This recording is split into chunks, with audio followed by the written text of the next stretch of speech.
very good. It's like, well, the Kings are in a 16-year drought. Now, they've been better. There was one crack at it last night. Very winnable game. They didn't get it done, so unfortunately there. Well, here to talk about that and the world of the NBA as he joins us each and every week from The Athletic, Samuel Amick. Good morning, Sam. Good morning, Dave. We have audio issues, my friend. Oh, are you getting feedback? No, you're like a million miles away. I am a million miles I'm away. echoing. Jay Mars is working on it. Huh. I'll keep talking. How do I sound, Sam? That should be better. Jay, you sound wonderful. All fixed, Dave. Good to go? Yeah, I think so. Say something again. Hi, Sam. Love you. Hi, Dave. Love you too. I'm still echoing, but I can deal with that. Uh-oh. Jay's going to continue to work on the echo. He's looking at it, but Sam is a professional. He'll work on it. Sam, I want to apologize. I want to start out with an apology because a nice little normal snide remark by me. I have witnessed the blowback Sam has gotten over Domantas Sabonis' MVP chances. And I think you were taken a little out of context, Sam. I think I helped with that, and I'm truly sorry. On Twitter, I was taken out of context. How is that possible? Twitter is the land of context. Can we both agree Domantas Sabonis is not going to win the MVP, and that's a certainty. But gee golly, top 10 MVP, not out of the question for him. He's having a wonder. He really seems to has found a home and is fitting in very well with the Sacramento Kings. No question. That part I do not disagree with. And minor noise because of the morning routine. Apologies. Yeah, it's funny. Yes, I agree with that statement. Top 10, the most he winds up, probably going to get some votes. And, I mean, to be fair to me, which I always try to be fair to me, yes, he has just continued to not only play better after that conversation, but, playing through the injury 12 of 12 a couple of games ago, just pretty remarkable stuff. And so, his stock has gone up. Although I tell you, and this is a sign of even after a loss like last night, where Kings fans are enjoying this season. I have a group text with some neighbors, and neighbor Steve hits me this morning and is talking about De'Aaron Fox and threw in this question: "You think Fox gets some MVP votes?" Right. But regardless of that actual conversation, it is a reflection of good things. They dropped that game last night. But they are always competitive, almost always competitive, and still in the hunt and playing good basketball. Talking with Sam Amick here. Sam, coming to you from the Folsom Lake Honda hotline. Folsom Lake Honda, your one-stop Honda shop.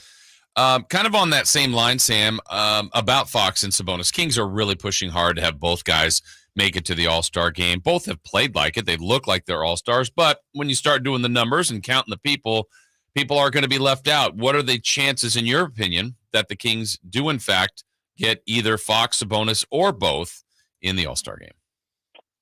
So, Jay, it's funny. I keep getting a similar version of this question.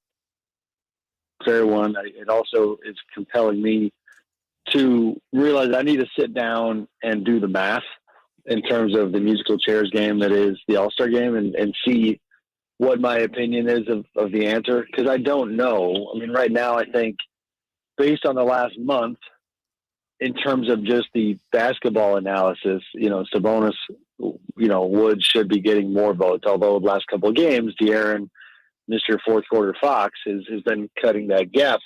They obviously, the Kings, don't see it or want it to be a race between their two guys. But then you have, they're not going to get voted in as starters. So then it becomes coaches and media. And I'm drawing a blank on the percentage breakdown there. I always forget how that is, but it'll be close. Both of them would surprise me. One of them, would be well-deserved. And you could argue for both, no question. And then I hate to say it, just because there's so much parity, I have a hard time thinking that the coaches, and the media would allow there not to be a King if they kept winning games and were above 500 as the All-Star game approached. But, I never say never. We see crazy stuff every year with the All-Star game. And certainly I know the local folks hope that doesn't happen. Sam Amick with us, moving from the Kings for a second. January 5th, 2007, the Cleveland Cavaliers played the Milwaukee Bucks. What was interesting about that game, and there's a great article on it out, That's the last time LeBron James scored less than 10 points in a game. He has gone 16 years and 1,125 regular season games without scoring fewer than 10 points. Sam, we were talking about this yesterday. Who knows what will happen in the future, but it certainly seems like the last few years of LeBron James's career, with the exception of the bubble title, are almost, I don't want to say in obscurity. He's going to break the record, but he's not relevant on the playoff stage. Is he stuck in LA in your mind? And I know there's trade mechanisms and no trade mechanisms, but is LeBron James stuck in LA for the remainder of his contract? No, I mean, I guess you threw that word in at the end. Yeah. I thought you were going to say career. I mean, contract, most likely. I've never heard any feasible scenario where he goes elsewhere, but those wheels would have to be in motion, starting with him going to Jeannie Buss and Rob Pelinka and saying, I think it's time to figure something out here.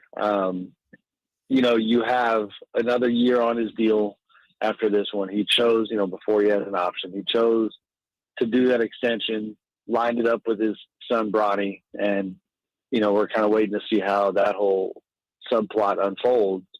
But yeah, and it does feel that way. And even this week, we had reported going into the season that they came pretty darn close to doing the Pacers trade to get him some help and have Buddy Hield and Miles Turner come their way. They chose not to do it.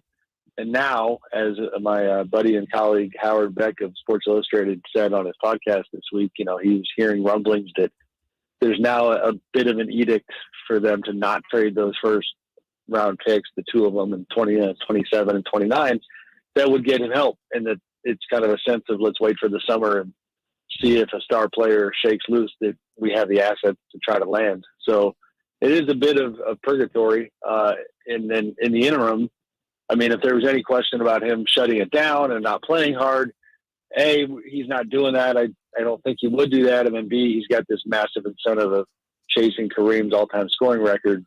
And he's, even with the bad collective basketball, he's reminding people how incredible he still is at this age and doing some stuff that is going to make for quite a run-up to breaking that record. Making bad driving decisions out here, Dave. I was wondering. Be careful. Right. No, you know what? I'm going to own it just for fun, and I'm hoping someone on my street is listening. Man, I'm supposed to be the old head who, we teach the kids how to drive. I just made the wrong move at a stop sign and then had to like with shame in my face, look at the 16-year-old girl who lives a couple of houses down the road to say sorry. My bad.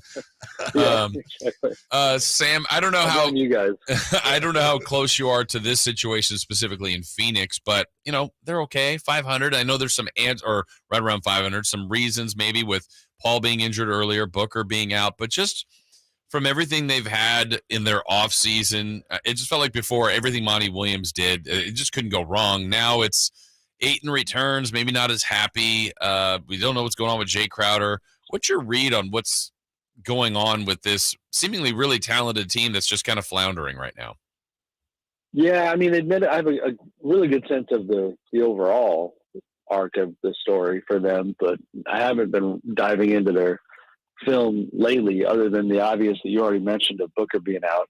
That's a huge blow. It's wild how quickly things change in this league, because I guess it was about, a month ago, less than a month ago, I was doing an interview with Devin Booker and talking about how he should be in the MVP discussion. And they, at the time, I think were either on top of the West or second in the West.